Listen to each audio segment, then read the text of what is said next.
everybody. Today we're in Brunswick, Georgia at Hofwyl-Broadfield Plantation State Historic Site. We've never been here, however, all these years we've been running up and down I-95 and say, wonder what that is. Well, we're going to find out what that is. We're going to utilize her state park pass that she bought last year that we've really got to use some. So are you ready? I'm ready. Let's go. We found out where the new bucket's gonna be. We did find out where the new Buc-ee's is at. I might show that in the video, maybe, because it's at the exit for this. So let's go. Hey, this says Hofwyl-Broadfield Plantation Historic Site. Welcome to Hofwyl-Broadfield Plantation State Historic Site. This property, then known as the Broad-Face Tract, was purchased in 1806 by William Brailsford. Brailsford changed the name to Broadfield and grew rice in the marshlands. Brailsford and his wife Maria Hayward came to this location from Charleston, South Carolina, center of the southern rice industry. Maria's brother, Nathaniel Hayward, was the largest rice planter of the day. He owned 15 plantations and over 2,500 slaves.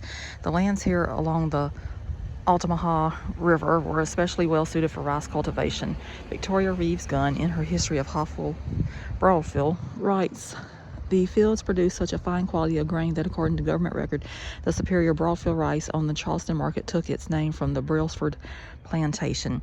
The plantation remained in the same family until the death of the last surviving heir, Ophelia Dent, in 1973. It passed through 5 generations of the Brailsford, Troop, and Dent families. In the 1850s, George C. Dent affixed the name Hofwyl, pronounced Hofwyl, after the Swiss agricultural school he attended. Ophelia Dent left the property to the state of Georgia as a memorial to her family and the workers who lived and died here.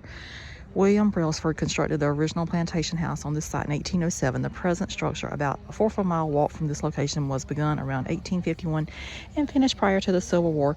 It is furnished with family antiques and heirlooms dating to the 1790s. All furnishings are original to the house and the families which owned it.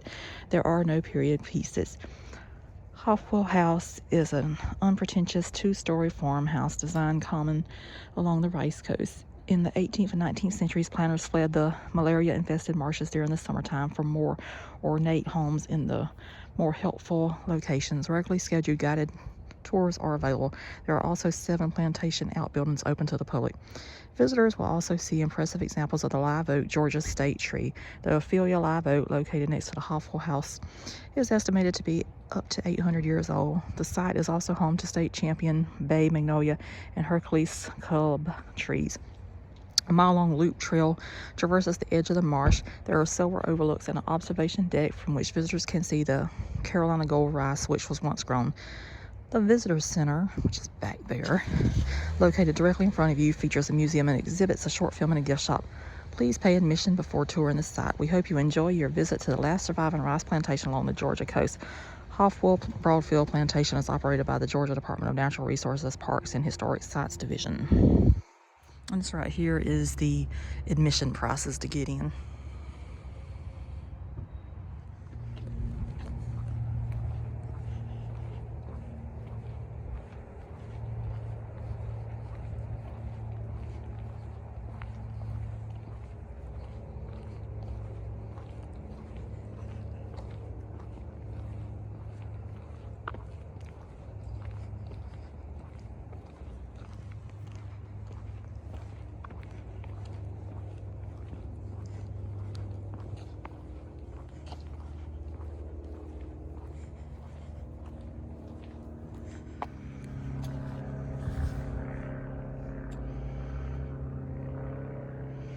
And this says, welcome to the Rice Kingdom. For 200 years, it was rice, not cotton, that dominated the economy of the low country, Georgia and South Carolina. And Hofwyl-Broadfield Plantation was owned by 5 successive generations of the same family from 1806 to 1973.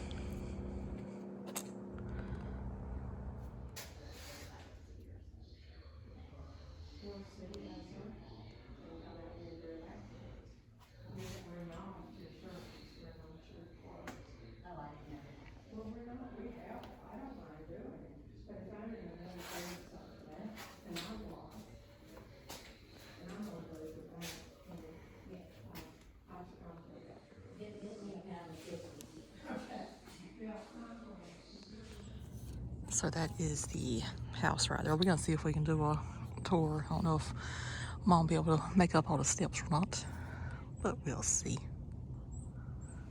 They put that two rooms.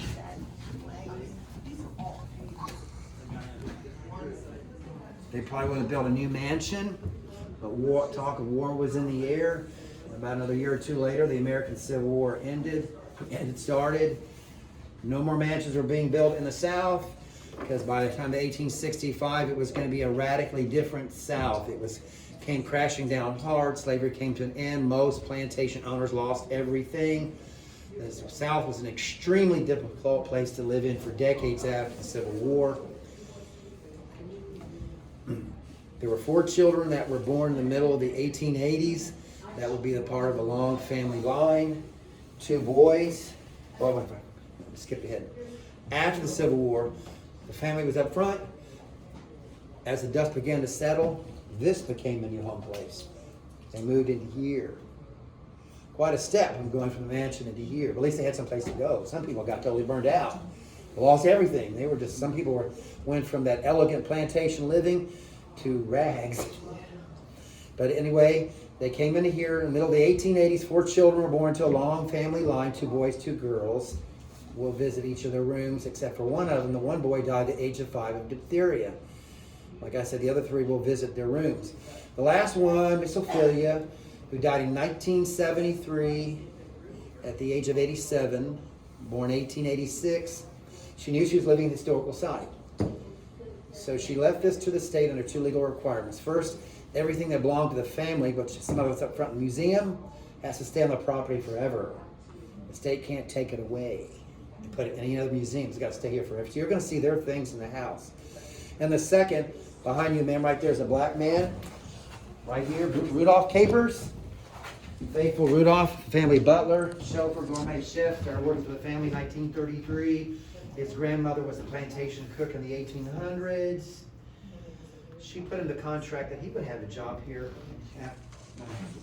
as well. So when the place opened up for tours, besides leaving him a hefty monthly stipend, he had a job here as a tour guide. So she took care of him real nice. Then 9 years later, in 1982, gave a tour. At the end of the day, he drove to his house in Darien, about 5 miles away, and that night he passed away to be with the Lord. On the floor, you'll see all one board. See that?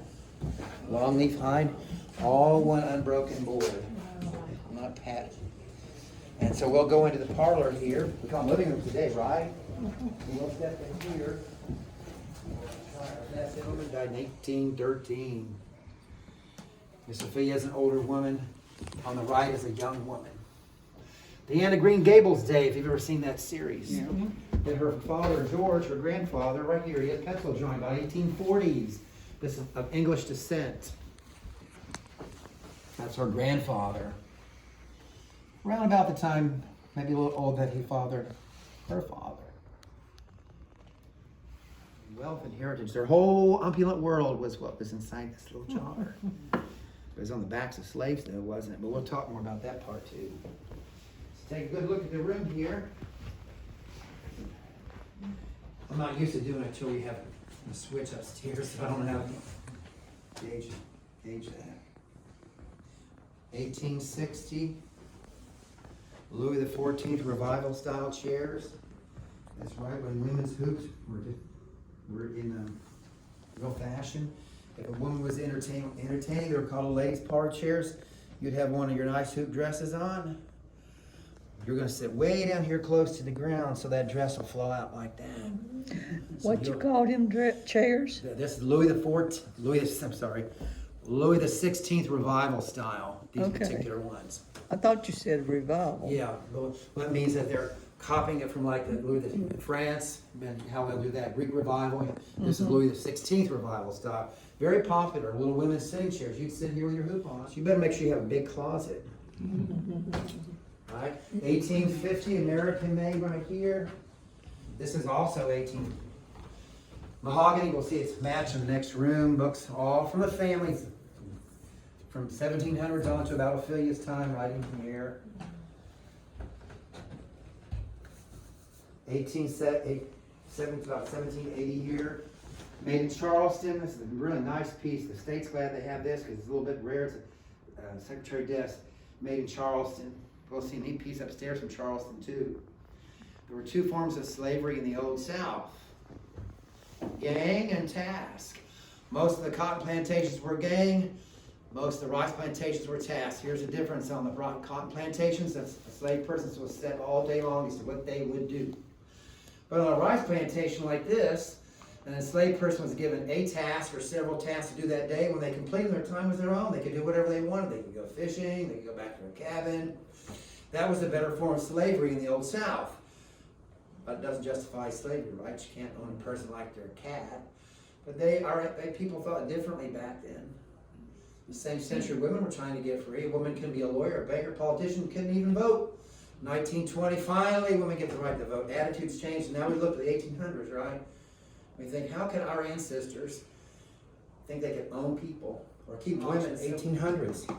And then for you ladies, picked up in Europe, you brought back your really nice perfumes from Paris or wherever you were. And then you put them into a little bottle. You'd have them in your dress, and then when you went to a ladies' gathering, you could pull out and share the latest perfume that you brought back with you from Europe. And they locked them up too, which is kind of crazy, because somebody could just grab a whole box. But they did that a lot back then. They had locks on about every piece of furniture you find. They've got little locks. The custom was until 1973, Rudolph would serve her breakfast at this table. She lived the last 20 years alone, but she did have visitors, visiting her, In fact, Margaret Mitchell, who wrote Gone with the Wind, came here quite often. Here's a copy of a letter that her husband sent her after Margaret Mitchell died. He had so many condolences from all over the world that he couldn't answer every one of them, but he did answer the two sisters personally 6 months later. Thank you for the friendship. So Margaret Mitchell probably sat here at that dining table when they were as long as the DuPont brothers. That's a copy of the actual letter. The other one's been put away. The custom was Rudolph would bring her breakfast, serve right here at this table. One morning he served her breakfast. After a long time he didn't hear from her. He comes in, Miss Ophelia, is everything okay? We haven't heard from her in a long time. She had pushed her breakfast dishes up here out of the way, and he found her head was like this, while she was resting. That's how he found her passed away. Sitting right there, right after breakfast. So, cool thing about that to me is that right out there is where the rice fields were, right? Now, Mother Nature's kind of taken them back, but that's where they were, way out there. Some of her last views of life is seeing that. That's the family heritage from all late 1700s. So is it in the marsh, the rice plantations, or is the grass here? See where it ends right here? Marsh? Yeah. And that's where the rice plantations were. When you go up front into the museum, there's the auditorium, but out where all the things are, they have another little display running. That will explain about the rice, and they'll explain how it works. They were in squares, and if people say, go up high in one of those drones, some of them are still showing where the rice things were. Oh, wow. But so they stopped doing the rice in 1913. So Mother Nature's kind of taken it back. It doesn't, but that's where it was, right there. So she's looking in 1973 of, it'd be like if you died and you're looking up at a picture of your great-great-great-grandmother, and and then you pass away. It's kind of interesting to me. On the table,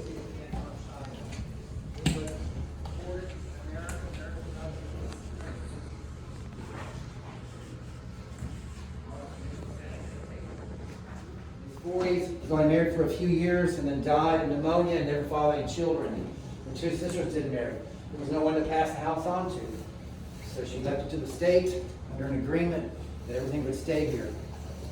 She knew she was living in a historical site, so she left it really to us. She left it to her distant cousins up northeast way. They probably would have come down here, taken the furniture they wanted, auctioned off the rest, sold the house. Nobody wanted to come here and live. This might be a golf. You'd be here now. You'd be playing golf or something. You'd be looking for a house to buy. And the trees would be gone. Sorry. Yeah, so that would be. Who knows? Yeah. I'm a big fan of trees. Right here is that one oak tree out on the side of the house of Via's that was about 700 or 800 years old. See the little opening right here?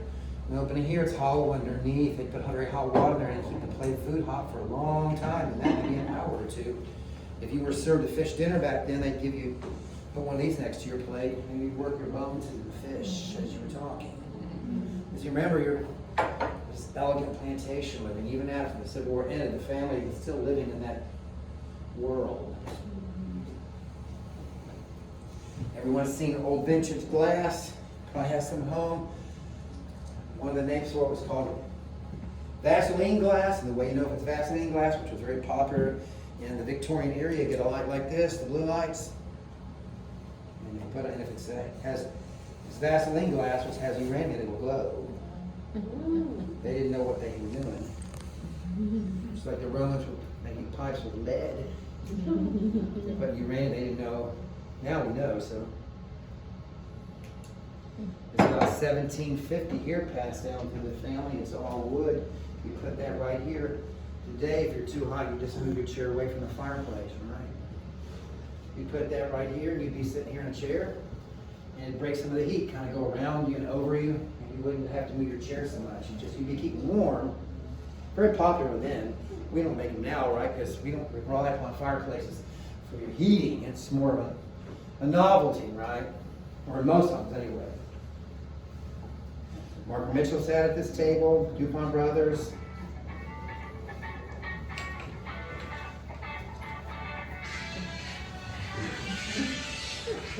They didn't have music back then at the dinner table, but they didn't have phones. You retired to the parlor and somebody would either read 3 or 4 chapters out of a novel, or if somebody played an instrument, they'd entertain you with an instrument while you played cards. Very simple lifestyle. You read from them, pick up Charles Dickens, the newest novel. I'll read for 3 or 4 chapters while you play the cards, knit, men smoke their cigars. No escaping to the VCRs. Very different world our ancestors grew up in. Jewish, father was Episcopalian, they met.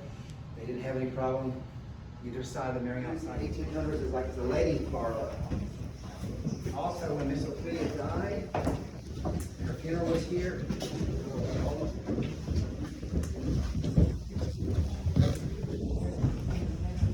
So we're going to hurry in here and do this one, then I guess she help you guys upstairs. She can. Maybe a little few minutes early. This is Miss Ophelia's bed, very small lady. She's only about this tall right here on the floor. Very small folks. Yeah, people were much smaller. And she's an excellent marksman. That picture was colorized. Marksman, her dog, a deceptive picture. See how it has her coming up here on her waist, the dog. You know, no dog's gonna be that. She's gonna be down here. Little lady. Is that her? It's Ophelia, yeah. She was an excellent marksman, tennis player. That is her right there. She's a golf bag. Look how tall that wardrobe is. I put my hand up like I can't reach the top of it. She was had to use that chamber pot as an adult for the first bathroom made in the house, which was in here. On the sink sits a little container with her toothpaste still there, Pepsi in it. The best you can if you want to go. No, I'll get it at once. That's the bathroom that's done in the late 20s. And then upstairs you'll see the one that made in the house right before World War II. See the Pepsi toothpaste on the sink there? It's still sitting there where she left it. That room is not configured to the heat pump, so it's cold in there. It's not a part of it. You know how we do that sometimes now. You get old. So back to that house, how did you get that picture? That's from a drawing they have, and an artist draw from the information they have. And that's probably because that type of architecture is very, which makes sense because that was very popular at that time in the town.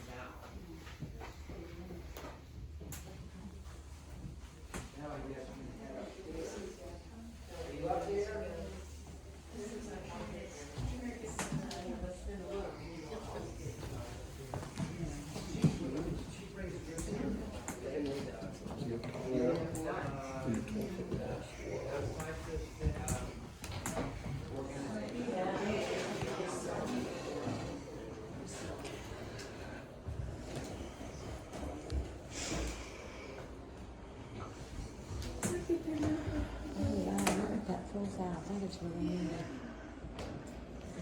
That'd be good to have a child.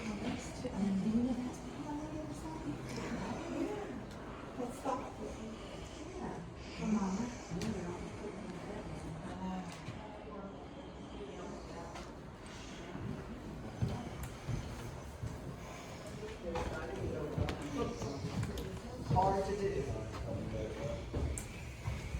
Even photos of the dogs. Look at that. Military order.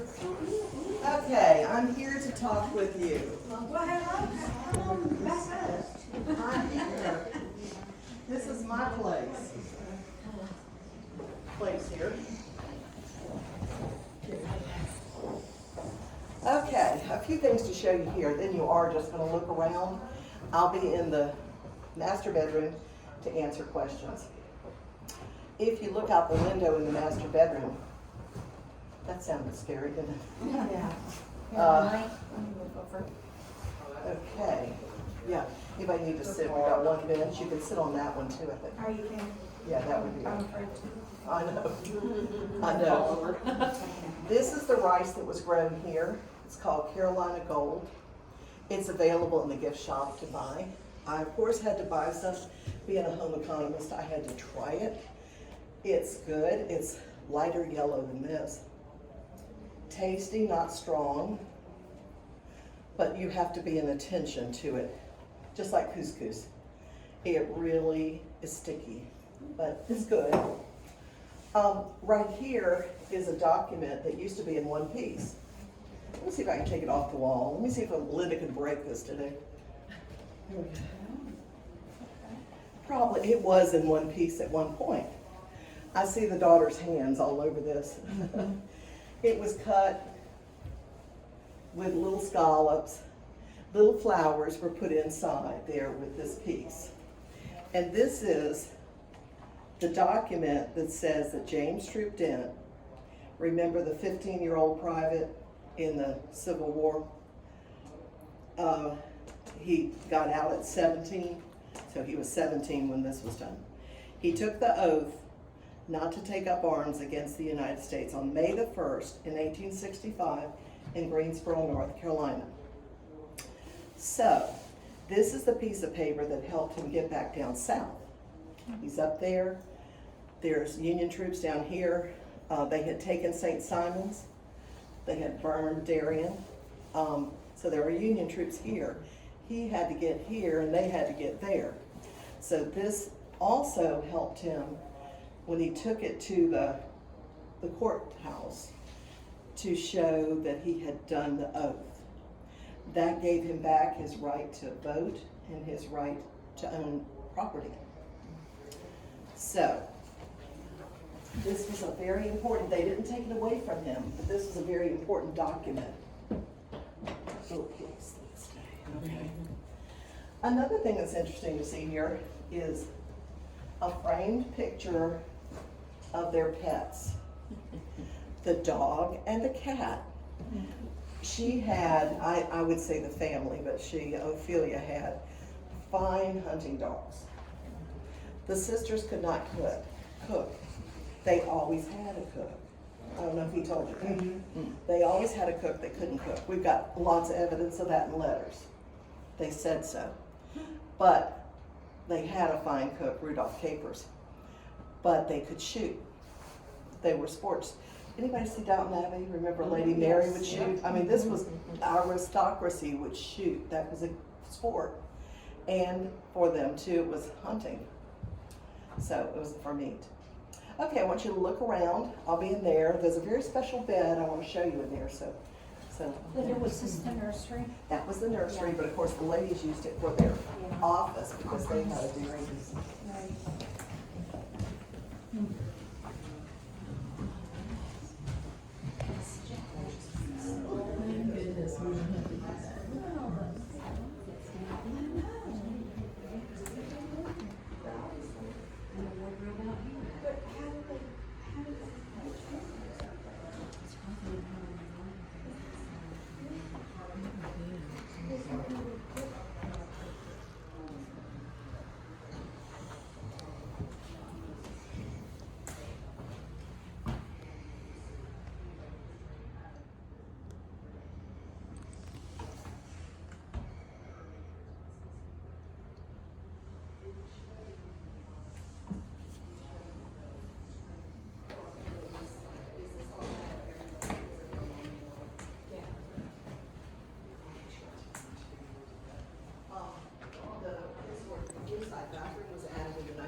divided a bedroom. It was 4 bedrooms at once, and they divided one, and the other one, that little room, is fixed up, is interpreted like a clinic, because when Dr. Troop was here, often people had to stay, and when, you know, I think I told you, or I told it 22 times, he was the only doctor south of Savannah, so there was a lot of folks needing his help.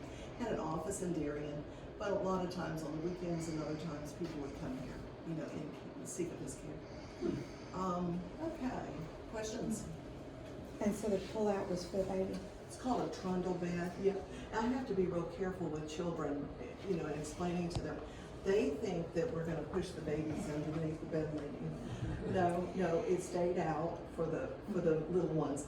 And I explained that the mommy and daddy want to keep their babies close because back then houses burned a lot. Not now because we don't have fireplaces and things.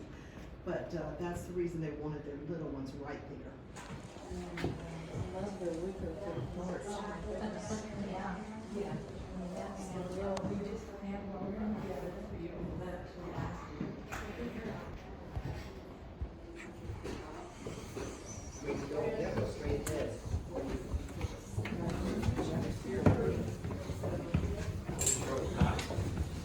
Oh, my light is still on. There you see Canton China right here on the top.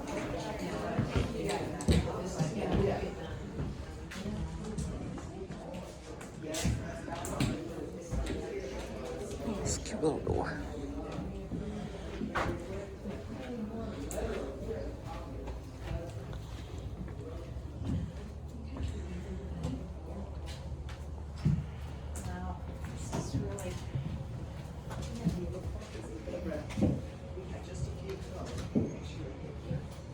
Here we are.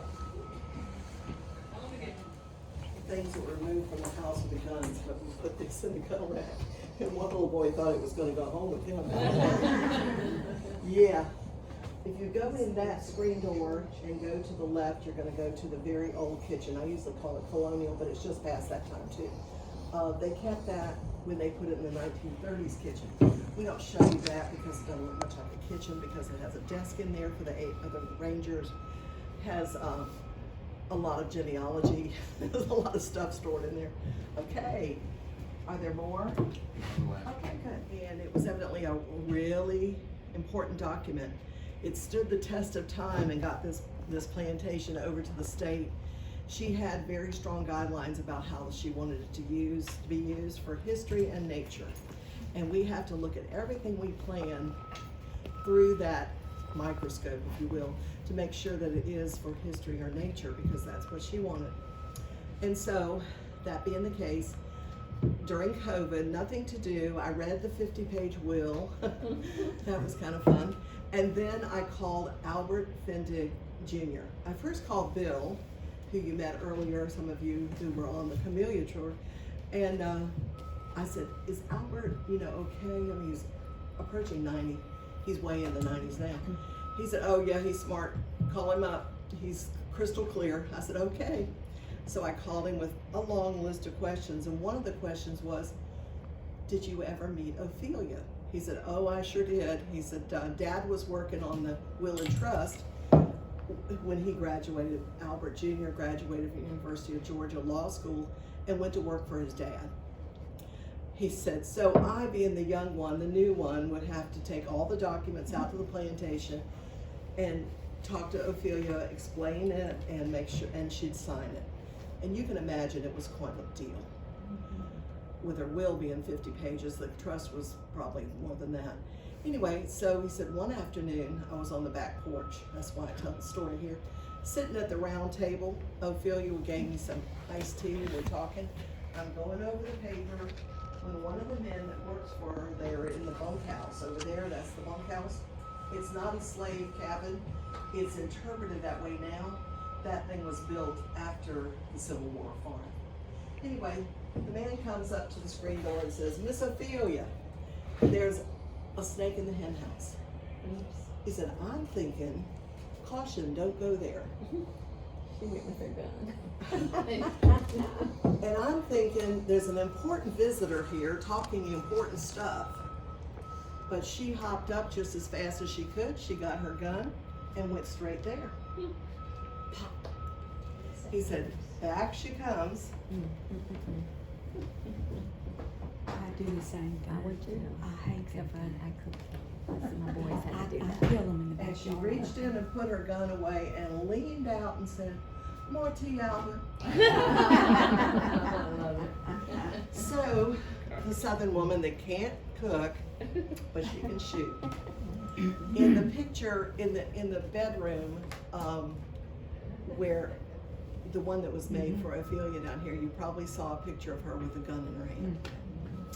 Well, it has been delightful to be with you this morning. The team we have to bring this last slide.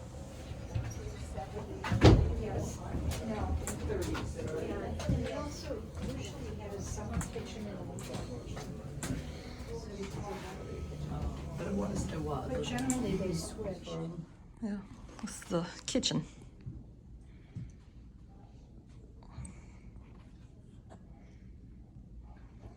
We had a white thing, this white thing in the corner. We had something similar to that. All this stuff looks so familiar. Yeah. Ironing board, irons. The kerosene lamp. The frying pans, Yeah. the pot, coffee pot. Now that was a very popular dish right there, the bowl. All them bowls that have them, they last forever. Yeah. Yep. So Right that was the there. mantle. To hold that stuff, Yep. they called that a mantle. It was nothing fancy. But it worked. It worked. This is We go out nice. and I guess it doesn't matter which store you got it. Because we got still toward the rest of it. We haven't even started. This one says 20th century changes smokehouse to ice house, laundry, and automobiles. So it was used for preserving meat, keeping it cool, laundering clothes, and getting around.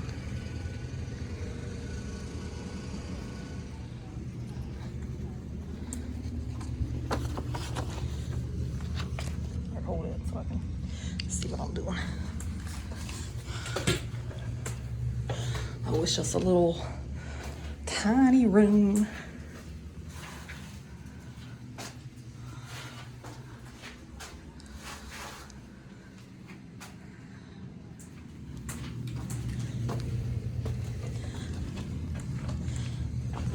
it sold us insulation.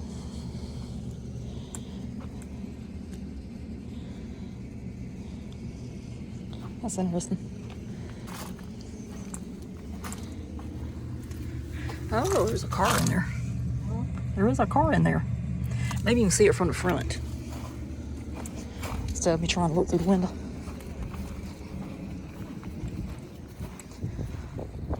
Yeah, see it right here.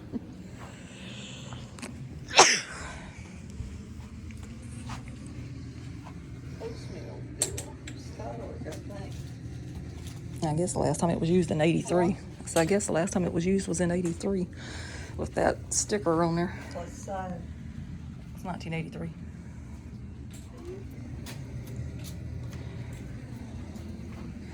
They obviously keep it up though, because you know, cars will go flat with their tires, or the tires go flat.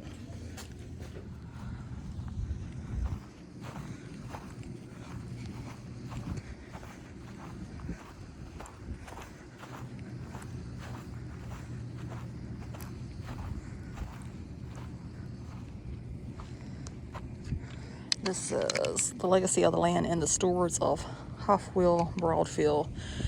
Temporary custodians, many a living thing has found sustenance in the Altamaha River's estuarine environment, a setting whose life force is dependent upon the complex ebb and flow of the ocean's tidal forces and the turbulent exchange with the river's freshwater. A natural environment both nourishing and demanding, a place whose human history bears the scars of oppression and the strength of resilience. Some live lives marked only by the first names Dido, Sam, and Phoebe. Others like Rudolph Capers, a descendant of Phoebe, whose 45 years of service at Hofwyl-Broadfield rooted him deeply to the land and its people. Its final heirs, Gratz, Miriam, and Ophelia Dent's relationship to Hofwyl-Broadfield spanned 5 generations and 150 years. The fact that Ophelia understood arose out of the accidents of birth and survival, the knowledge of which resulted in their shared belief that they did not truly own Hofwyl Plantation. To them, it was a matter of stewardship and taking care of property as a temporary custodian of something more precious than you are. That was Matt Schaefer and Bill Haynes, family friends. So it's got the thing down here starting in 1806 and goes all the way to 1979. So in 1806 to 1850, it talks about William Brailsford. The late 1850s, James and Camilla Troop's daughter, Ophelia Troop, inherited the center portion of Broadfield, and Ophelia married George Denton. Circa 1856, the couple moved into the present-day house and renamed it Hofwyl. 1861-1865, during the Civil War, the Dents fled to Ware County refugee colony. The Dents brought the enslaved Africans with them for fear the Union Navy would raid the plantation and free the enslaved persons. From 1880 to 1913, the Dent's son James, named after his grandfather, married Miriam Gratz Cohen in 1880. With the infusion of her family funds and hard work, they rebuilt the plantation. However, by the turn of the century, the loss of enslaved labor, hurricanes, and competition led to the decline of rice cultivation as a cash crop.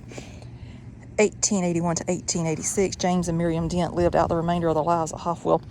Their 3 surviving children, born between 1881 and 1886, became the final heirs to the property: Gratz, Miriam, and Ophelia. From 1914 to 1942, Gratz Dent, who did not live on the property, converted the plantation to a dairy as a means of income. Miriam and Ophelia ran the day-to-day operations of bottling and deliveries. 1953, Miriam Dent died, leaving Ophelia the sole heir to Hofwyl-Broadfield. Neither sister married. 1973, Ophelia Dent, the last descendant of 5 generations of ownership at Hofwyl-Broadfield, died and left the property to the state of Georgia, along with a trust to assist first care. And in 1979, the state opened Hofwyl-Broadfield as a historic site. Rudolph Capers, 40-year caretaker of the house and its occupants, continued to be the guardian of Hofwyl-Broadfield's history until his death in 1982.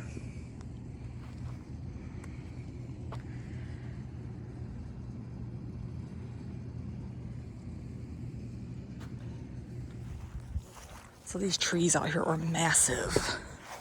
And it's like somebody was saying on the tour, had the state not taken it, this would be nothing but housing developments now. Everywhere you look, that's what it is.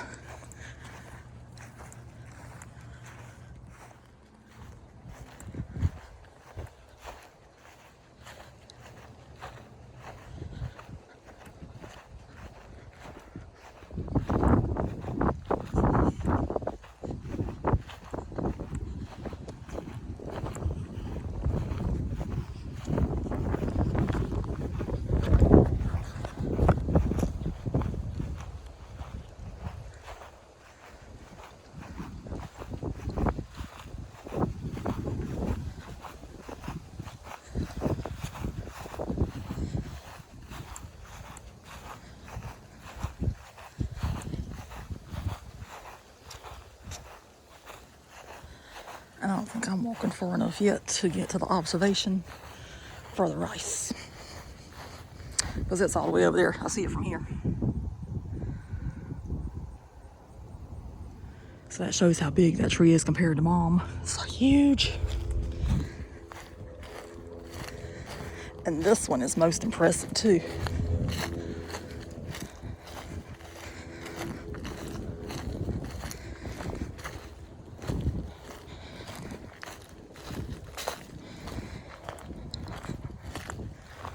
And as you can see, the resurrection oak for the fern, resurrection fern, is not resurrected right now. It is brown.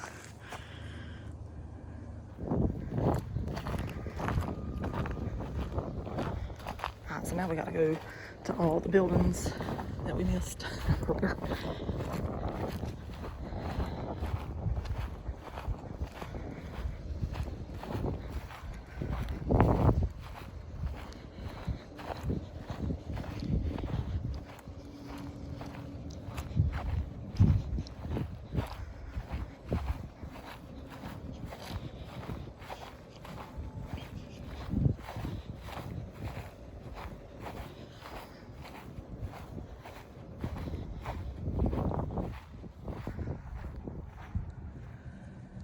So there's the house there, and then they have a sundial out here. That's pretty.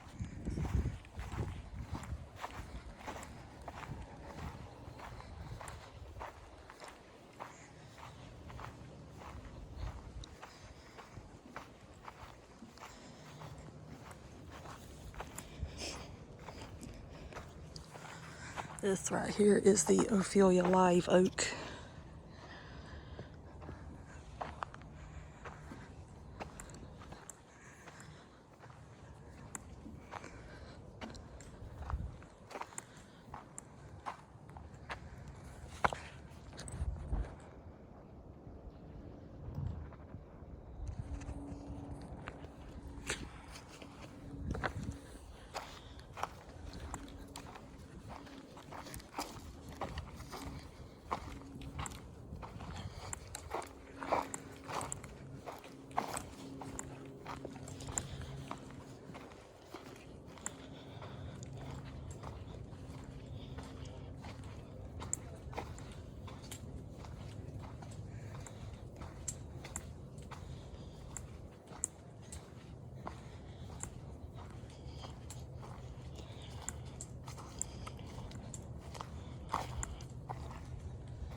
Oh, there's Santa Claus. Oh, you must use this for Christmas.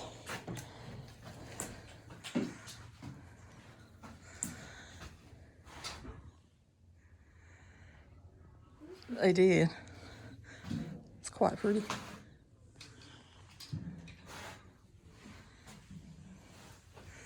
And that is such a lifelike Santa.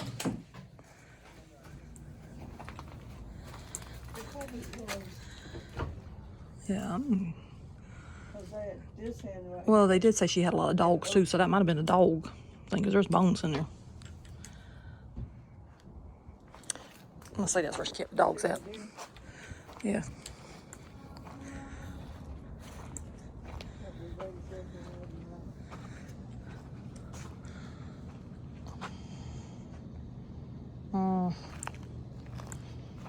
Oh, we missed the laundry yard when we were here a while ago. That's where the car was at in that building.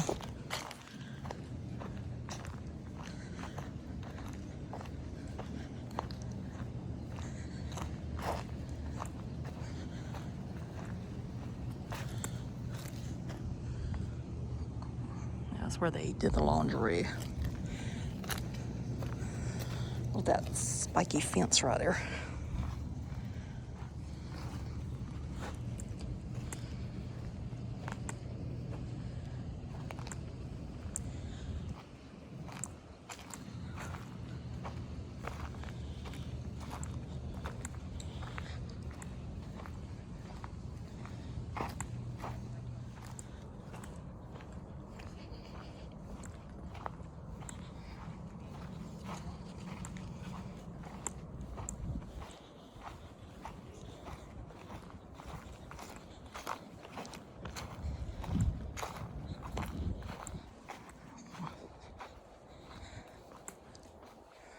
It's a nice old tractor.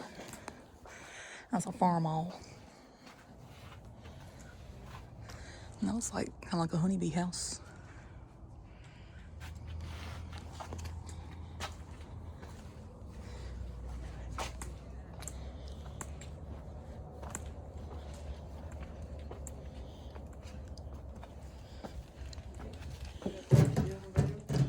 Yeah, whenever I get out of here.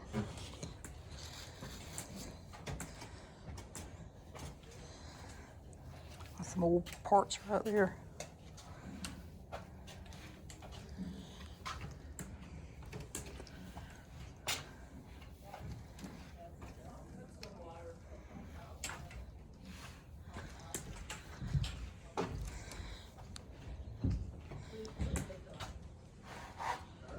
Just be careful on that step, Mom.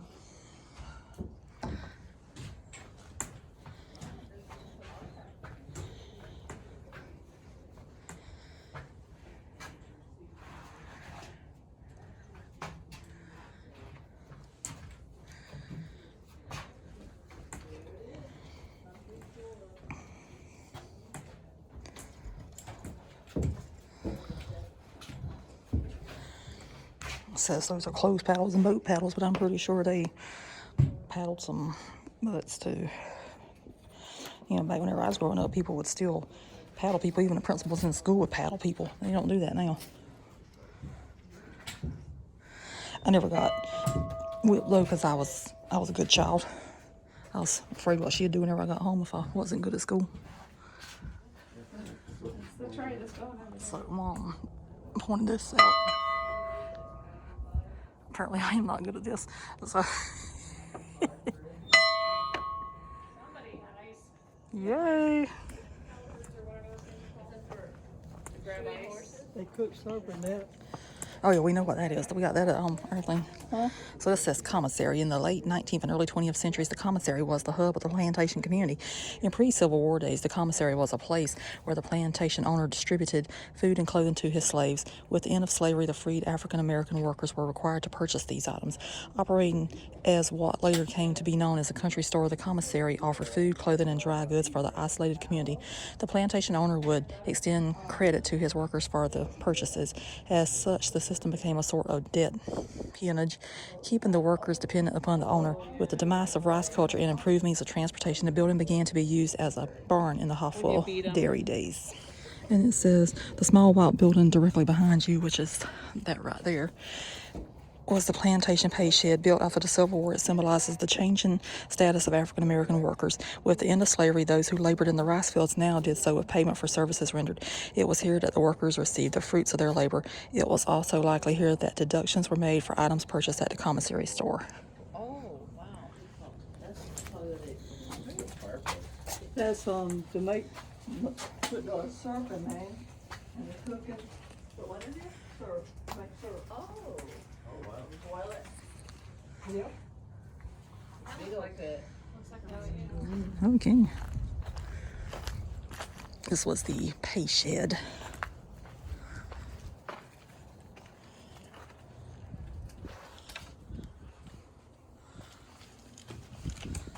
What's this for the slave quarters? No, this was the pay shed. Huh? This was the pay shed. This is where they got paid and deductions were taken. But you could, Oh, the patient. yeah, you could live in here if you had to, though. Some people, with the people that live in the small houses now, this is larger than their houses. That, They got shelves on them. yeah. They got windows. And door. Shelves. See right there on the wall? Yeah. I wonder if they had like merchandise in here too, Could have been. because they said that was the commissary, but this had to be the pay shed according to that sign over there anyway.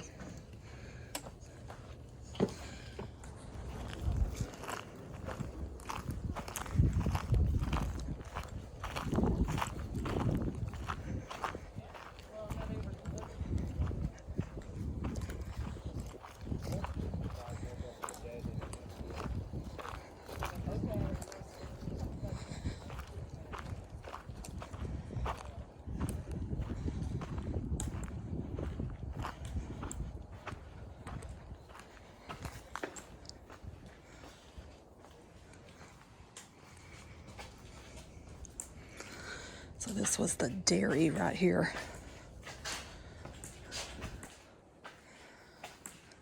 That is a fancy chandelier for a cow barn. Real fancy.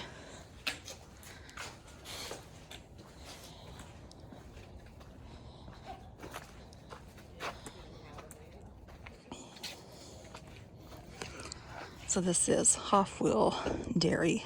On the left, right there, you got the dairy barn. Here, cows were brought in from the fields and washed with water from the large metal tank located just outside the barn. The cows were then divided equally on both sides, chained to feed troughs, and milked. Electric milking machines were installed in the 1920s, but some manual milking was also done. And on the right there, you got the bottling house. Fresh, warm milk from the adjacent dairy barn was brought to this building twice daily in 5-gallon milk cans to be processed. It was weighed first to record each cow's daily output. The animal heat was then removed from the milk to help preserve it by using an aerator. It was then bottled in 1-pint bottles and capped by a bottling machine. Originally, the bottled milk was stored in the large cooler with the ice locker on top. With the advent of better methods of refrigeration, a refrigerator operated by a gas generator and electricity were also used. And then on the far right, the silo. The circular stone structure seen to your far right was the foundation of a silo used during the dairy years.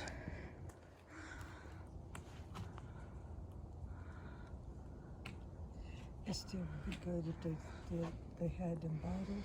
Mm-hmm. They can make a kill. They can make a killing in the gift shop if they reproduce them.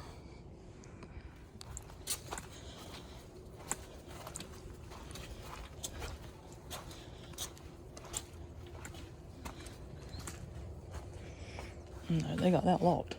Look at all these big gas things, though. Good Lord.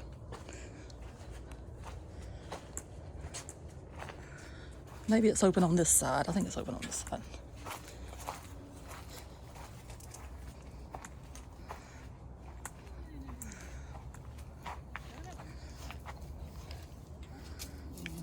If you can break the jump up. Let me see. Well, I was worried how I was going to get in here, but anyway, I made it. That's a nice refrigerator there. And it even says Frigidaire. That is so cute because everybody calls them a Frigidaire.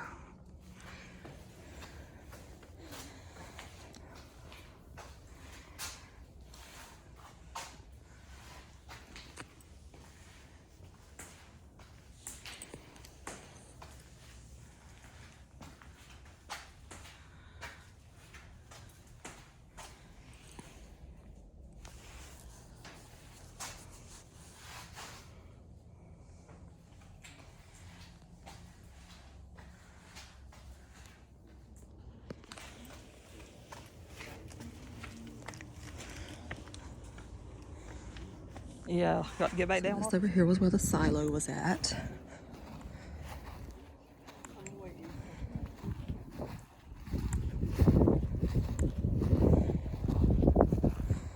And there's a little note right there saying that was the silo foundation.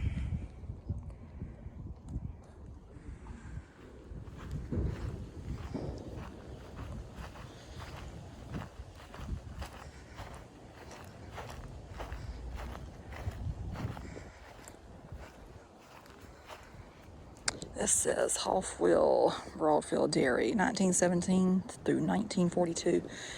He had to post-war and rebuild, and 36 years after the war's end, family patriarch James T. Dent wrote to his son Gramps, who was studying agriculture at Yale. In another generation, the combination of a rice planter and a gentleman will be an anachronism. Nothing but the blind prejudices of traditions finds anyone now occupying this position from choice. Their day is done. At the turn of the 20th century, the Dent family was in debt and needed a viable endeavor to make the homestead sustainable. In a 1912 unpublished manuscript, James T. Dent wrote, looks like the dairy, stock, raising, and sheep are suitable to these lands, and not a single crop would have to be reaped or remain in jeopardy in the dangerous season, September to mid-October, hurricanes. The raising of dairy cattle, breeding, and butter making is regarded as one of the most profitable and material features of the proposition, and quite equal in value and profit to either cotton or rice. And this right here shows what the cows were named.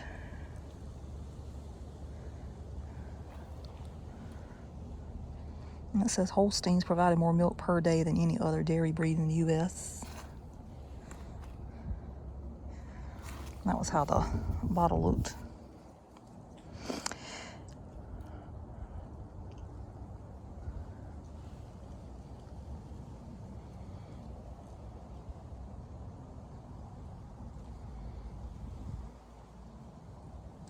This right here says enslavement, resistance, creativity, and resilience.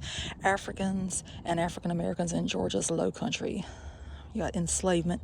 357 enslaved Africans, men, women, and children, spent much or all of their lives in forced labor on this land that once belonged to James McGilvey Troop. Upon his death in 1849, these enslaved individuals were divided amongst his heirs, including his daughter Ophelia.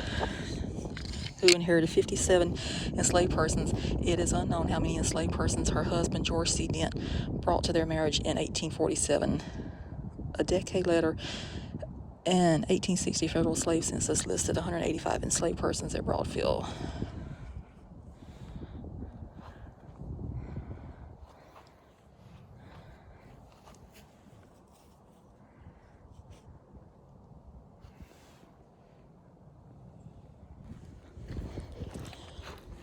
I was going to read more of that sign, but some people walked up and it was going to take a while to read that whole sign.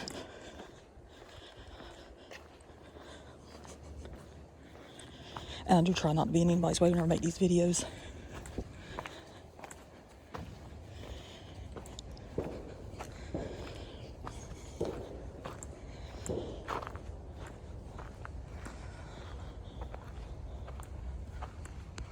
This says Hofwyl Plantation. Ophelia True married George C. Dent in 1847 at the old Broadfield house. Until 1856, the couple lived at Dent's mother's plantation, Cedar Hill, outside Darren, where he managed the properties. At that time, the couple moved to Hofwyl-Broadfield and renamed the estate Hofwyl after Dent's former school in Switzerland.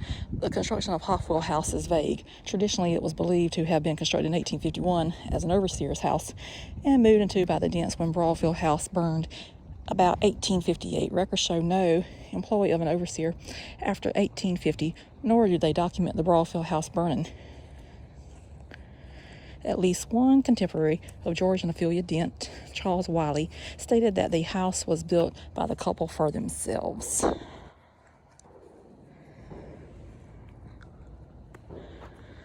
So right there shows the rear view of the house in 1901, and it pretty much still looks the same. So there's another chimney added up there, and where it looks like a door there is just a window now. And they used to have steps going up the side.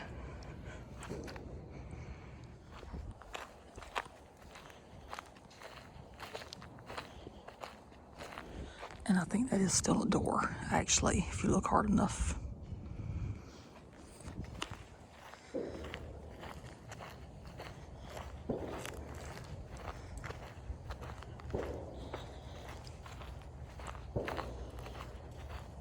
I do like, though, how they got all this handicap friendly stuff so the people can still go inside and see the stuff on these ramps.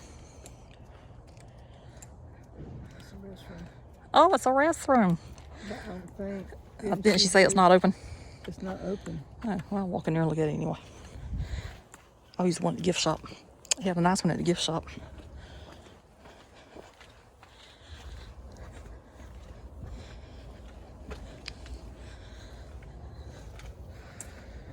Oh.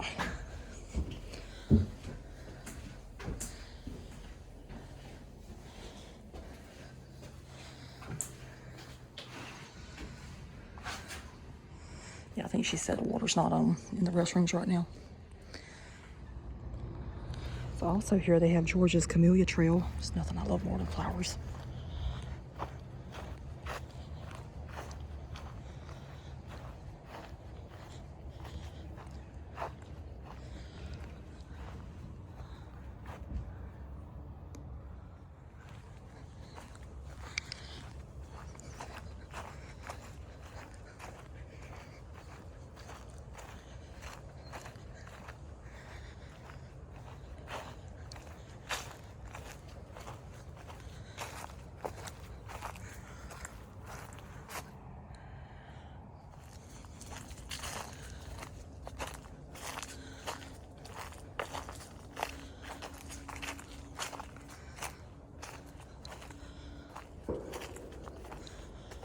So one of the interesting things about the house tour, they say that the house is actually haunted. There's a little, he's either 4 or 5 year old little boy. His name was Jamie. He was one of their 4 children. He passed away. So he haunts the house. And apparently he likes to talk to the children. And only the children can see him.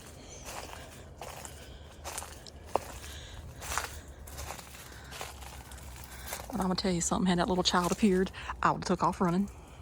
Probably right back down those stairs, because I think they said he likes the upstairs.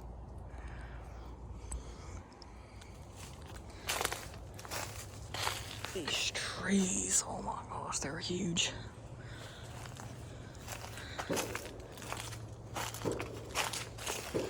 I don't know where this Camellia Trails go. This is where I'm ending.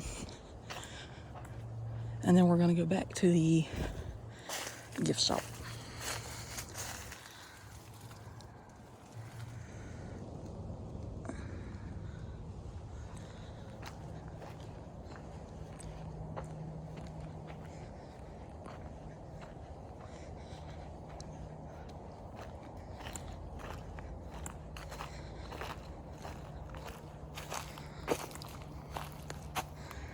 This is Camellia.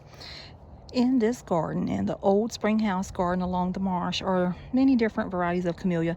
Camellias are native to eastern and southern Asia. They came to America in the late 18th century and have long been a symbol of traditional southern gardens. There are more than 2,300 named cultivars registered with the American Camellia Society.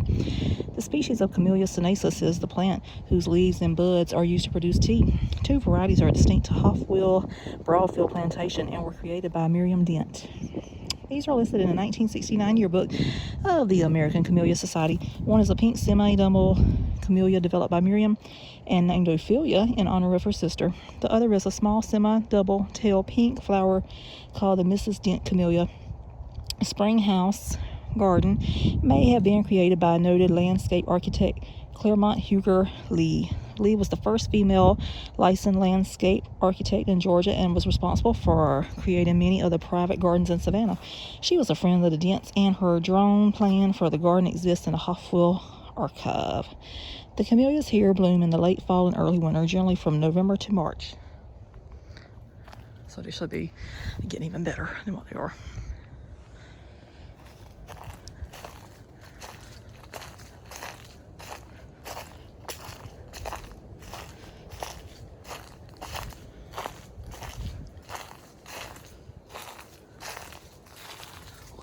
One that is so pretty.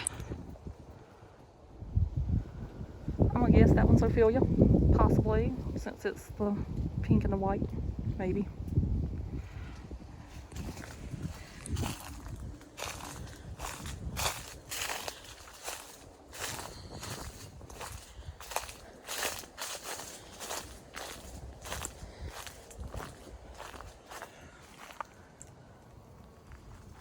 It's probably going to be really pretty in another month, or less than a month, because it's like January 30th today, whenever I'm filming this. So pretty soon. Oh, this is pretty.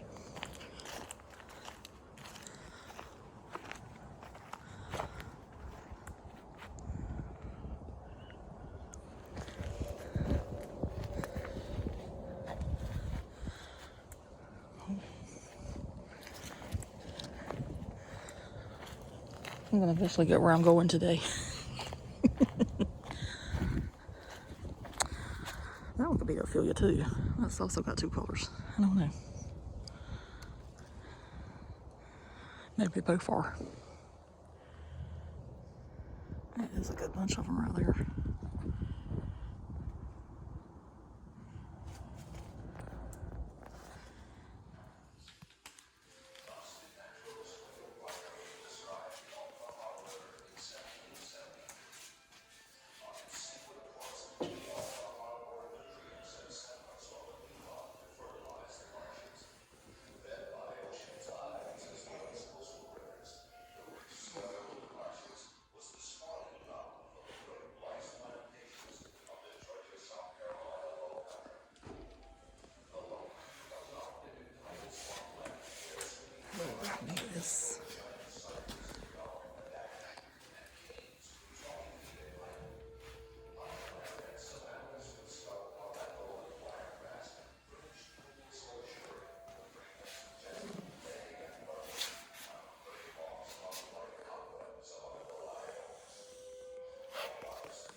Mm-hmm.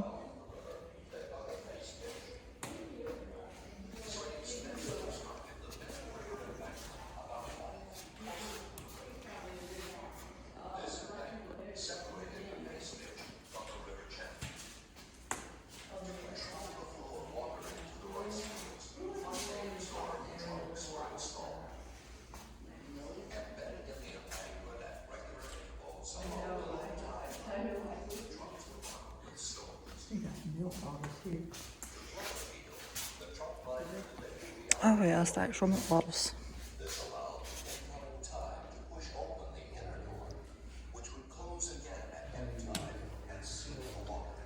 That's an old Coca-Cola bottle there. Mm-hmm. Where you got one in the middle. That was like power. Look at that. What? It says that's marmalade. That's a broken dog. That was medicine bottles up there. That was old Dr. Pepper bottles.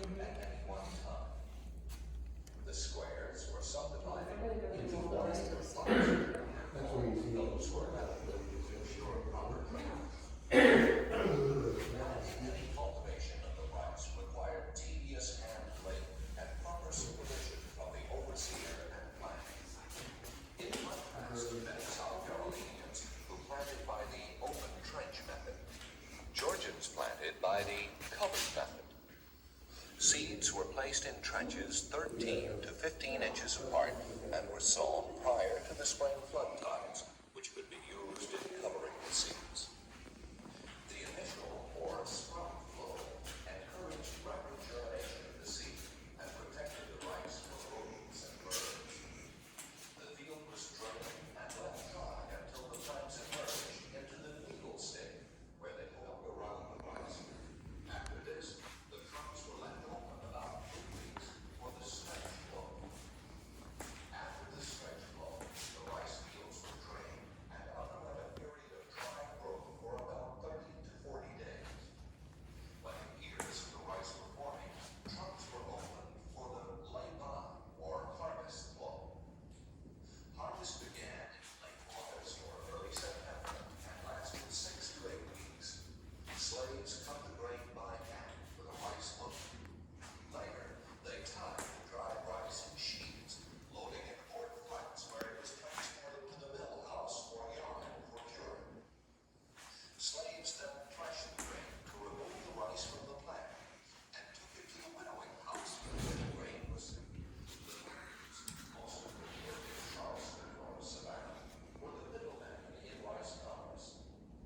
As the planter's chief marketing agent, Oh, that's this year's one they had at the oh, you got it? Because I was gonna say the one that we got at the Georgia thing welcome center was 2023.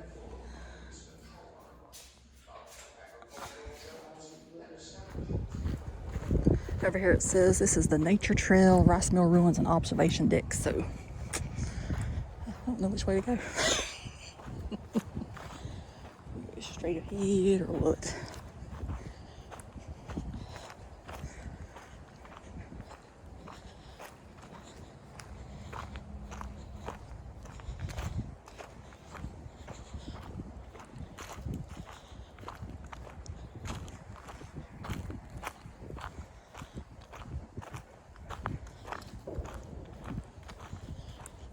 It says you can have pets on a 6-foot leash.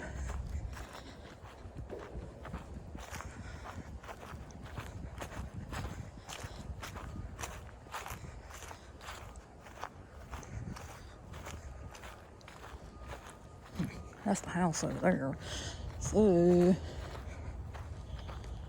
I guess if I see an opening anywhere, I'll know where I'm at. Because we don't want to go back to the house. That defeated the purpose of coming back over here.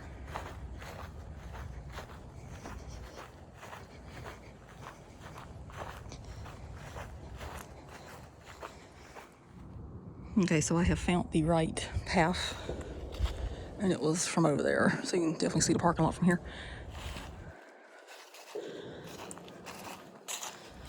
We've been here close to 3 hours.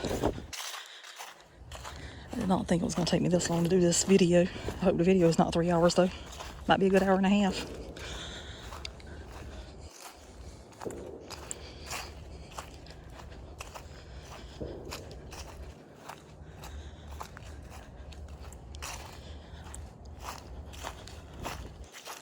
It says rice mill ruins.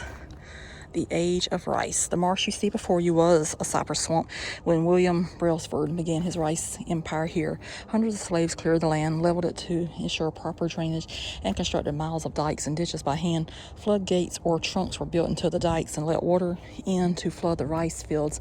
During the growing season, when the rice fields were flooded, foot travel was restricted to paths along the top of the dikes. Rice was grown here from approximately 1806 to 1913 at the height of production. Hofwyl-Broadfield Plantation encompassed over 7,000 acres worked by 357 slaves. It was said that the plantation produced such a fine quality of grain that, according to government record, the superior Broadfield rice on the Charleston market took its name from the Brailsford plantation. A combination of factors led to the permanent displacement of rice as a cash crop in Georgia. The Civil War's destruction and the end of slavery set the decline in motion. Other factors, such as crop failures in 1866, 1867, 1868, combined with a lack of capital, were further complicated by a series of disastrous hurricanes, tropical storms, and freshets, which is river swells caused by heavy rain upstream. And last, the agricultural revolution, which developed in the 1870s and 1880s, led to fierce competition by Texas, Louisiana, Arkansas rice growers, which used heavy new machinery and a superior rice seeds imported from Japan. So on the far left, workers in Hofwyl rice fields. This was James Troop Dent, the last of the Hofwyl-Broadfield line to grow rice on the plantation. And this is the rice fields underwater, and that is a tidal creek surrounded by rice fields. And that was a map of Hofwyl Plantation, and this was women working in the rice fields. So this over here is the remains of the rice mill. It's the ruins. You got some with the trees there, and then some over there.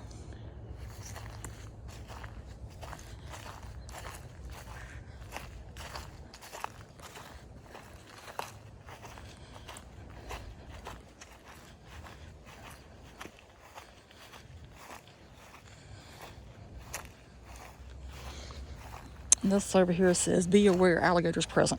So, as much as I love an alligator, I do not care to see one today because this is some boggy ground. So, therefore, I would just die if they come out. Because I cannot run, I would slip down and they would eat me anyway. And it'd be even easier because I'd be on the ground and they wouldn't have to reach for me.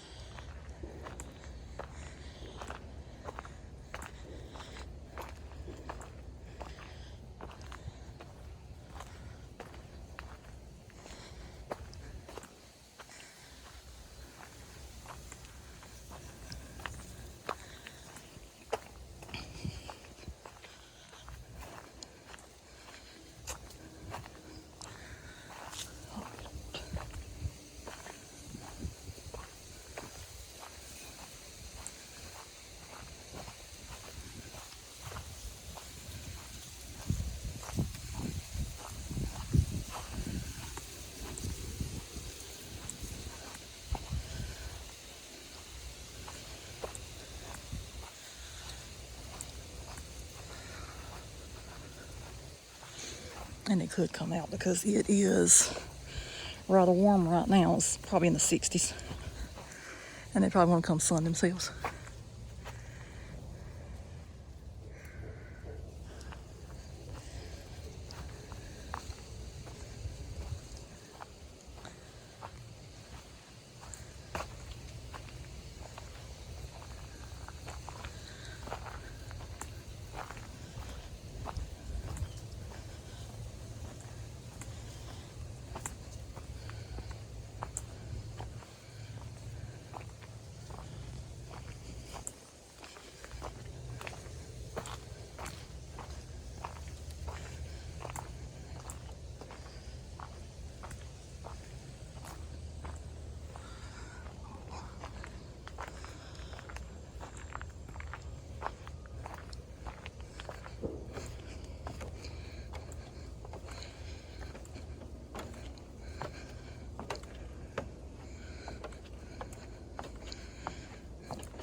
And he did say on the tour that if you have a drone, you can really still see the rice fields out here. Because, you know, things don't get used, it does get overgrown.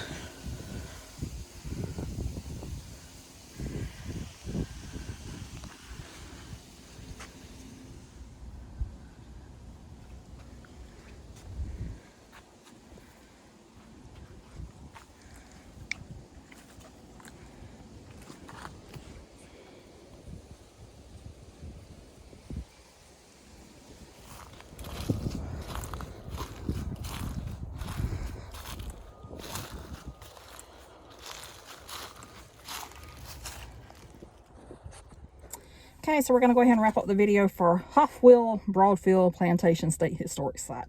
That is a name to get out. I probably butchered that name several times in this video. So it says coastal farming traditions. Hofwyl, pronounced Hofwyl, Broadfield Plantation is one of Georgia's last remaining rice plantations from the early 19th century. Located in a unique coastal environment between live oaks and marshlands, the vast farming operation provided abundant wealth to its owners through the labor of enslaved people. In the 20th century, the family gave up rice planting in favor of dairy farming. Today, the historic site reflects the experiences of people who lived and worked on it for generations. So you got the Gullah Geechee. Enslaved people from West Africa were the foundation of the rice economy. Laborers from this region were known for their expertise in rice cultivation.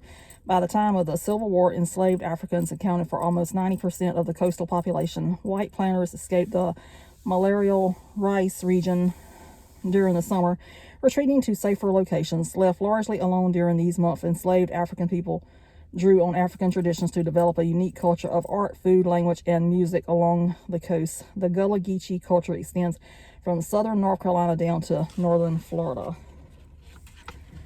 And it's a turning point. The plantation produced rice steadily until the Civil War, when George Dent and later his son James left to serve in the Confederate Army. Seeking protection from the advancing U.S. Army, Ophelia and the remaining family members brought their enslaved workers to an island refugee settlement.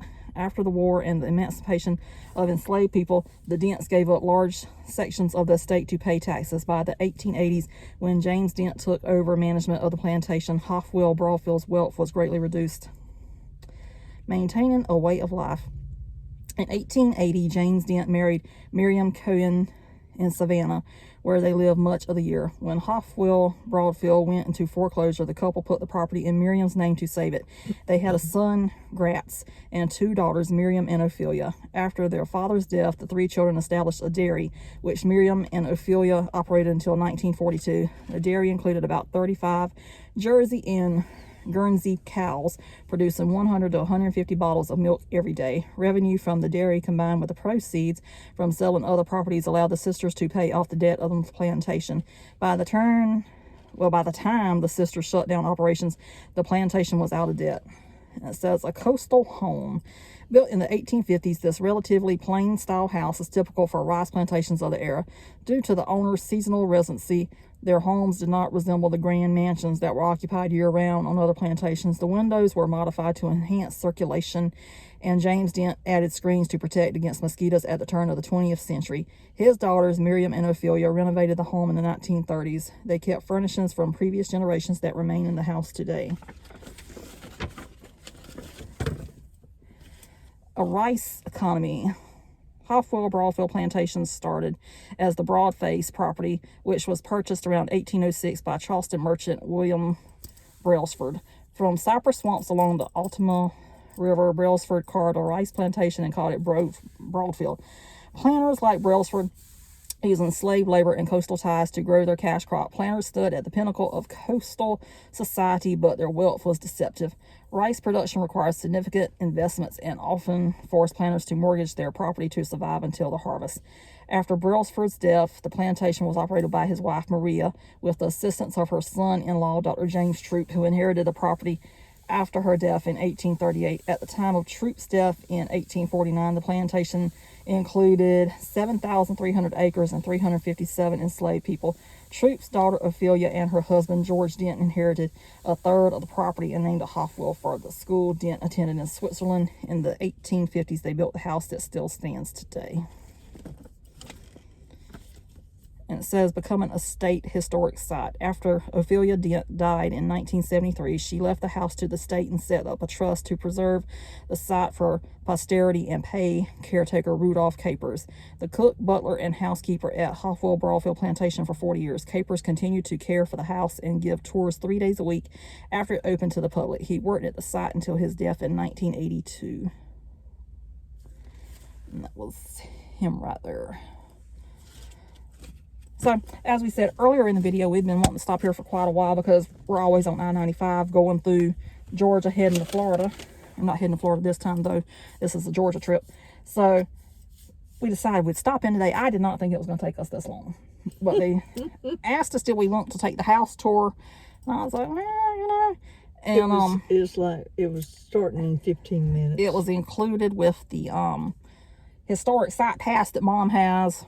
If you watch the videos for a long time, you know we bought that in June of last year. We had this grand idea that we were going to visit all the Georgia state parks. Not all of them, but most of them. Because we got tired of paying $5 just to park. So right now, we have used it at Hardman Farm State Historic Site and Skyway. No, we paid to get in Skidaway last year. Yeah. That was before we had to pass. And we've used it here. Because last time we paid was at Crooked River State Park. And that was in May of last year, I think. You got to look at it this way. But it's saving money because, like, like, you pay $5 here and $5 there, that's $10. Yeah, and the house tours were what? $9 a piece? Something like that. $8.75 or $9, something like that. This was adults here from 18 to 61. $8.75. Seniors were $6.50. So, I mean. And if you was you from 6 years old to 17, $5.50. $5.50. And children under 5 are free. And we're looking at the sign right there. It's not like we're just rattling off stuff off our head. No. But, and they have groups too. Adult groups is $7. Youth groups is $5. Child groups is $2.25. Yes, I mean, it was very informative. Very informative. It's not what I was expecting. The like I was saying whenever I was over there at Camellia's, they do say the house is haunted. Apparently there's several ghosts that live in there, but the most famous one is the little boy named Jamie. And children see him whenever they visit. But they said they don't really have a lot of children visit the house. And those stairs in that house, that's something else too. I couldn't go up. I was like, okay, Johnny, you got up, and how you going to get down with this? So then I was upstairs, and I was kind of panicking. Because there was a big group. You could always got on them. I know, I could have done like that man did a few years ago. Get on my butt and go down. But I was like, oh my God, there were so many people on that tour because there was a group in there. I did not want to. There was 21 people. 21? I did not want to hit the stairs and go boom, boom, boom, boom, boom in front of that many people. They done 2 sections of them. Yeah, they divided the group in half. They had 2 tour guides. We had the man downstairs and the woman upstairs. Both of them very informative.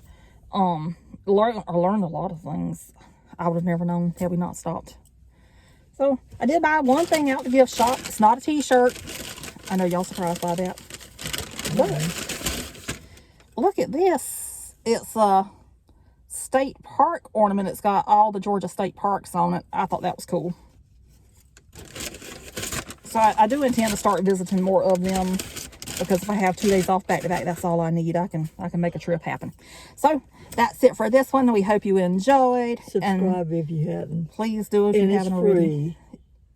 To watch the videos, not to come here. So well, the videos is you subscribe to her videos. Yes, it's free. Yes, and I know this is going to be a very long video, but you know, I'm an all or nothing person. I'm going all in. I'm not just going to show a little bit of clips. I'm going to show everything.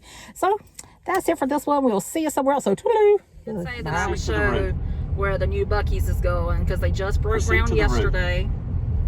Once my GPS quits having a nervous breakdown, of course. So like we just left the state park. Proceed to the route. He'll figure out where we're at in a second. Proceed to the route. Proceed to the route. Proceed to the route. In 1 mile, turn left to merge onto I-95 South. Is that so hard?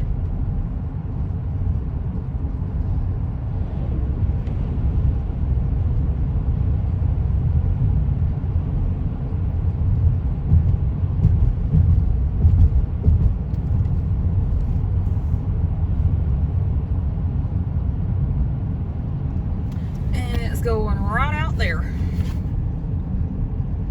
I kind of wish I'd have been in town yesterday, then I could have got them breaking ground.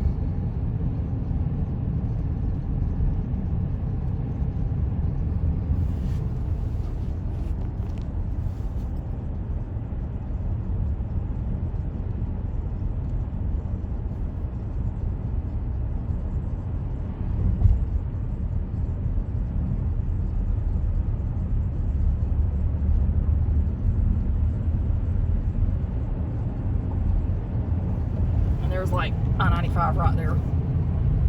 So it's only Use the left lane less to than merge 2 onto minutes away from that I-95 state South. line. And it's exit 42 on I-95. In Georgia, of course. We're in Georgia.